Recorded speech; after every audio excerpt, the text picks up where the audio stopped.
Gracias doy a mi Dios siempre por vosotros, por la gracia de Dios que os fue dada en Cristo Jesús.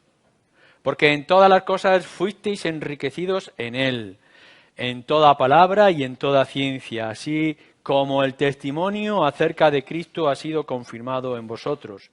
De tal manera que nada os falta en ningún don, esperando la manifestación de nuestro Señor Jesucristo, el cual también os confirmará hasta el fin, para que seáis irreprensibles en el día de nuestro Señor Jesucristo. Fiel es Dios, por el cual fuisteis llamados a la comunión con su Hijo Jesucristo, nuestro Señor. Os ruego, pues, hermanos, por el nombre de nuestro Señor Jesucristo, que habléis todos una misma cosa y que no haya entre vosotros divisiones, sino que estéis perfectamente unidos en una misma mente y en un mismo parecer. Porque he sido informado acerca de vosotros, hermanos míos, por los de Cloé, que hay entre vosotros contiendas. Quiero decir que cada uno de vosotros dice, yo soy de Pablo, y yo de Apolos, y yo de Cefas, y yo de Cristo. ¿Acaso está dividido Cristo? ¿Fue crucificado Pablo por vosotros? ¿O fuisteis bautizados en el nombre de Pablo? Doy gracias a Dios de que a ninguno de vosotros he bautizado sino a Crispo y a Gayo, para que ninguno diga que fuisteis bautizados en mi nombre. También bauticé a la familia de Estéfanas. De los demás, no sé si he bautizado a alguno. Pues no me envió Cristo a bautizar, sino a predicar el Evangelio, no con sabiduría de palabras, para que no se haga vana la cruz de Cristo.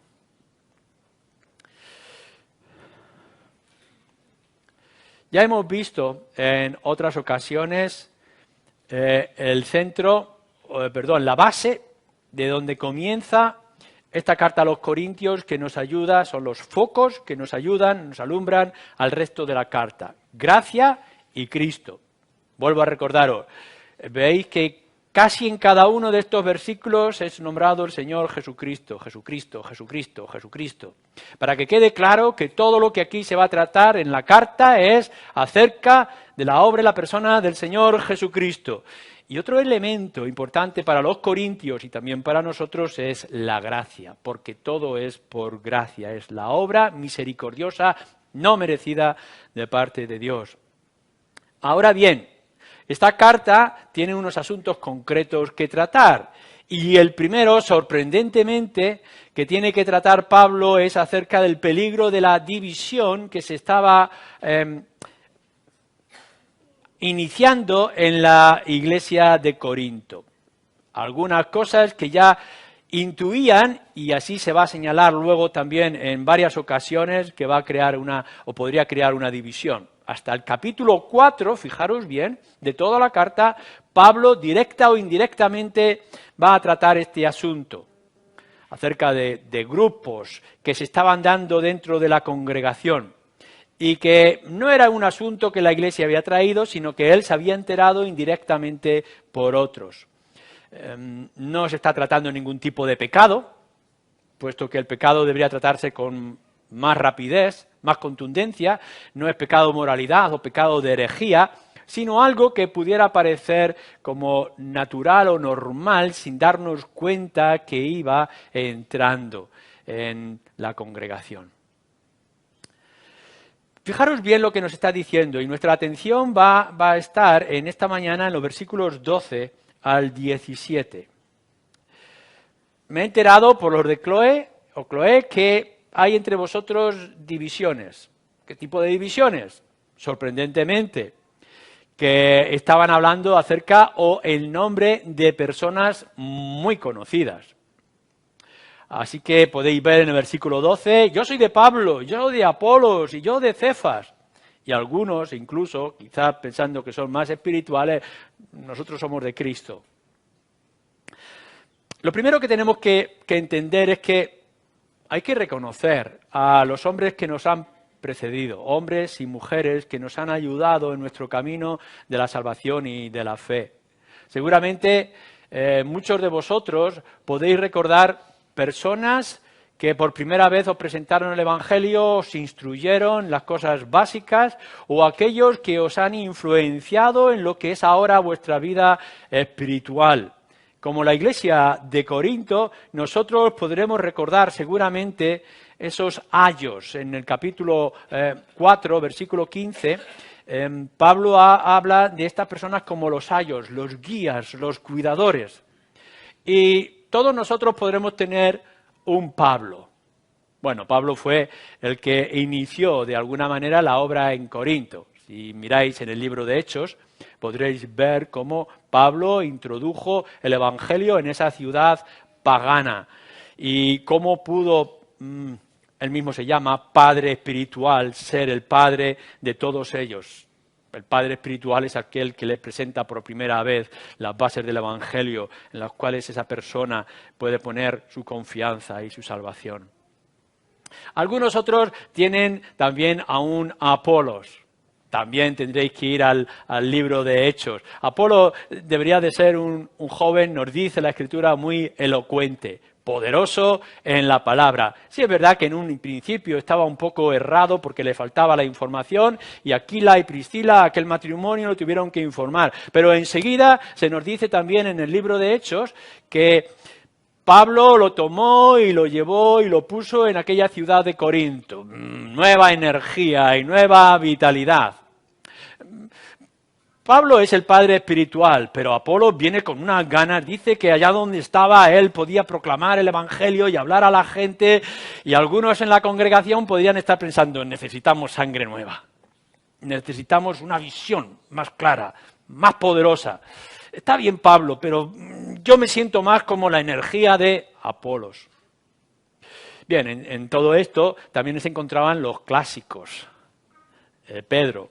Así que Cefas, Pedro, quizá nos traía o nos retrae a las raíces. Pedro es el que venía de Jerusalén, es el ortodoxo. A Pedro también en el libro de Hechos le vemos que le costó, tuvo que tener una visión muy clara de romper la línea entre los judíos y los gentiles. Por fin, ese poco a poco en el que Dios fue obrando en la iglesia de Jerusalén y en Pedro, por fin pudo entrar en el mundo gentil, en la casa de un hombre gentil, pecador, presentar el Evangelio y pudo ver que las cosas eran diferentes a como él las pensaba. Pero le costó un poco a Pedro. Pedro es el clásico. Es el de mirar hacia atrás, las sendas antiguas. Y algunos de ellos estarían diciendo, es que tendríamos que ir a las bases, tendríamos que tener gente como Pedro, fieles hasta el final a los principios que aprendieron de sus padres. Así que tenemos gente como Pablo, que organiza y dirige y comienza, tenemos energías como Apolo, jóvenes con ímpetu, tenemos a Cefas, tranquilos, vamos a ver paso a paso, analicemos las cosas poco a poco, y tenemos aquellos que dicen, bueno, pues mejor no estar con ninguno, yo soy de Cristo. Esos son los más peligrosos. Cuando dentro de un grupo, y como podremos ver de esta iglesia, piensan que vamos a quitar todas las etiquetas para poner una nueva etiqueta. Vamos a rechazar todos los grupos para hacer otro grupo. Nosotros no queremos Pablo, ni queremos Apolos, ni queremos Cefas. Como aquellos que suelen decir, yo tengo la Biblia, ¿para qué quiero leer libros? Pobres ignorantes. ¿Cómo no vamos a querer saber más de la Biblia acerca de otros que han experimentado la Biblia? ¿Cómo podemos decir nos quedamos solo con esto cuando nuestras mentes son tan torpes y tan obtusas para ver las cosas? Pero bueno, también ellos quieren ser celosos, aun cuando tengan alguna dificultad. Así que, nombres conocidos. ¿Estáis haciendo un repaso? Seguramente vosotros estáis haciendo un repaso de aquellos que os han influenciado. Quizá libros, quizá personas, hombres o mujeres que os han tomado, os han dado las primeras lecciones, como qué tiempos pasados. Todas eran figuras relevantes, importantes, en el tiempo en que estamos hablando de la Iglesia. Incluso podemos decir con firmeza que todos eran ortodoxos. Si miramos cuando un pequeño desliz de comportamiento en Gálatas acerca de Pedro, todos los demás no podremos llegar y decir nada erróneo acerca de ellos. Eran fieles. ¿Con quién mejor tener lazos y comunión e información que estos? Todos ellos intentaron dar lo mejor de cada uno. Tenían su propia personalidad, su propio carácter, sus propios métodos, quizá un llamamiento más específico de parte de Dios en diferentes áreas, pero todos estaban con el celo de llevar a los creyentes a Cristo y a los no creyentes también a los pies de la cruz. Llevar a todos de diferentes maneras, con diferentes características, pero con la misma visión. Unos son más analíticos, otros son más maestros, hay quienes son más pasionales a la hora de exponerlos, hay otros como Pablo que pudieran ser más pastorales. Así que a lo largo de ese tiempo, de estos personajes y de lo que la Iglesia de Corinto y que puede ser la nuestra, encontramos a gente que nos da pausa, tranquilidad, sosiego, analicemos, estudiemos, investiguemos. Habrá gente que está diciendo, no, hay que mirarlo todo a nivel pastoral, sí es verdad que dice esto, pero vamos a ver cómo se puede aplicar. Y hay otros que están diciendo, dejarme sitio porque hay mucho que hacer y no podemos quedarnos quietos. No podemos decir que ninguno de ellos estuviera errado. Cada uno de nosotros vamos formando nuestro propio gusto. Así que de todos los que estamos aquí, cada uno tiene su énfasis característico, descansando en alguna de esas figuras, de esas teologías, de esos libros que se han leído, de esas experiencias que han disfrutado. Y por tanto cada uno tiene sus preferencias a la hora de dedicar tiempo y de ver la estrategia a seguir. Lo podemos ver hoy en día con cuántos de vosotros tenéis vuestros autores, predicadores favoritos a través de Internet o a través de los libros. Algunos, yo soy de Calvino, yo soy de Lloyd Jones, Spurgeon, Piper, Sujé Michelin y algunos otros. Todos sanos, todos con celo, todos edificantes. Aquí no hay ningún problema, aquí no hay ninguna dificultad. Cada uno de nosotros tiene sus orígenes, sus experiencias, sus gustos y sus personajes. Ahora bien, el segundo punto que nos está presentando aquí Pablo es el peligro de no dejar que esas cosas y esos nombres nos dividan. Este es el problema. No es el problema de que se consienta un pecado en la Iglesia y algunos lo rechacen, sino que, fijaros lo que está diciendo Pablo, me he enterado por algunos que estáis diciendo yo soy de fulano y yo soy de mengano. Tiendo más, veo el Evangelio en los prismáticos o en las gafas de fulano que de mengano. Fijaros bien que estos tres nombres que se nos dice aquí no fomentaron ningún tipo de división. Si esto hubiera sido así, enseguida seguramente Pablo se habría presentado a la Iglesia, hecho una fiera y evitarlo, como cuando en el capítulo 5 nos habla de cosas muy serias y amenaza con ir delante de ellos. Estos personajes no crearon ningún tipo de grupo o de sección, no fomentaron la separación. Ninguno de ellos podría haber llegado y decir, dejar a Pablo y seguirme a mí, que soy el Apolo. O Pedro, estáis dando demasiado deprisa, abandonar los caminos y volver al pasado conmigo. No, aquí no había ningún paulino, ni apolista, ni pedroiano. No, la cuestión no es que alguien estuviera fomentando la división. Ellos no lo estaban fomentando. Es más, seguramente que si alguno de ellos hubiera advertido que se estaba utilizando su nombre para ese tipo de cosas, habría dejado Jerusalén o habría vuelto enseguida a Apolo con Pablo a poner orden. El problema está en cómo la Iglesia estaba observando y actuando sin darse cuenta de lo que estaba produciéndose dentro de la Iglesia. Dar más importancia al transmisor que al mensaje. Yo quiero que os quede claro esto en la mente y en el corazón de cada uno de vosotros. Cuidado con dar más importancia al transmisor que al mensaje en sí. Es uno de los grandes peligros que puede traer división en nuestra Iglesia o en la Iglesia en general. Una de las cosas que tenemos que luchar, incluso en una iglesia tan santa como la nuestra, es el pecado carnal que cada uno de nosotros aún alberga. Y no lo podemos evitar. Allá donde entremos o allá donde nos sentemos, el pecado nos acompaña. Y una de esas maneras en las que el pecado nuestro nos acompaña y nos afecta y nos infecta es el de la carnalidad.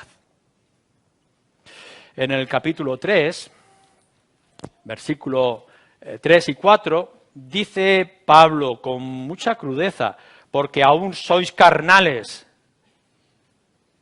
Pues habiendo entre vosotros celos, contiendas y disensiones, ¿no sois carnales y andáis como hombres? Porque diciendo el uno, yo ciertamente soy de Pablo, y el otro, yo soy de Apolos, ¿no sois carnales? Fijaros bien lo que está diciendo, los nombres son santos, le debemos mucho a cada uno de ellos, pero el hecho de que vosotros estéis poniendo antes a Pablo, a Apolos o a Cefas que a Cristo mismo, lo que estáis manifestando no es espiritualidad, sino carnalidad. El ego, el personalismo que sale de nosotros. Ciertamente tendremos que seguir investigando en nuestros autores preferidos y leyendo nuestros libros que más nos gratifican y buscando la luz del Evangelio, la claridad de las Escrituras. Pero recordar siempre que a través de esos autores y de esos nombres no podéis quedar en el autor o en el libro, sino, como vamos a ver, a Cristo. Todo lo que sea quedarnos con el transmisor solamente va a entorpecer nuestra visión de nuestro Señor Jesucristo. Así que el primer problema que afrontamos es la carnalidad. Y hay otro problema, el enfatizar los métodos, las formas, el énfasis, como si fuera lo más importante. Gracias damos a Dios de que Él reparte los dones como Él ha querido, así que todos aquellos que decís ser creyentes tenéis unos dones específicos con vosotros. Es la obra del Espíritu que mora en vosotros que os va a dar una fuerza, una vitalidad, una visión en diferentes áreas. Y eso es importante y es necesario. Los dones de los creyentes edifican a la iglesia, ya sean Pablos o gente sencilla como pudiéramos ser nosotros. Pero tenemos que tener cuidado de que nuestro énfasis o nuestros dones no están por encima de todos los demás dones. De que como yo veo tan claro que esto hay que hacerlo dentro de la iglesia, ya sea evangelismo, ya sea la alabanza, ya sea cualquier otro tipo de actitud entre los creyentes y de comunión, es lo más importante, lo esencial. Si esto no está, la iglesia se hunde. No es así. El problema está en cuanto nosotros queramos poner toda nuestra fuerza en los dones o énfasis o visión o características que nosotros hemos descubierto y no estamos poniendo nuestra esperanza en la gracia y en el Señor Jesucristo. Recordar que lo hemos dicho, ya has empezado en la carta. Gracia, esto es lo importante, y Cristo, esto es lo esencial. Vuestros métodos, útiles, pero no son esenciales. Vuestras formas, ya sea la pastoral de Pablo, ya sea el celo de Apolos, ya sea lo clásico de Cefas, son importantes, pero no son esenciales. Lo esencial es Cristo.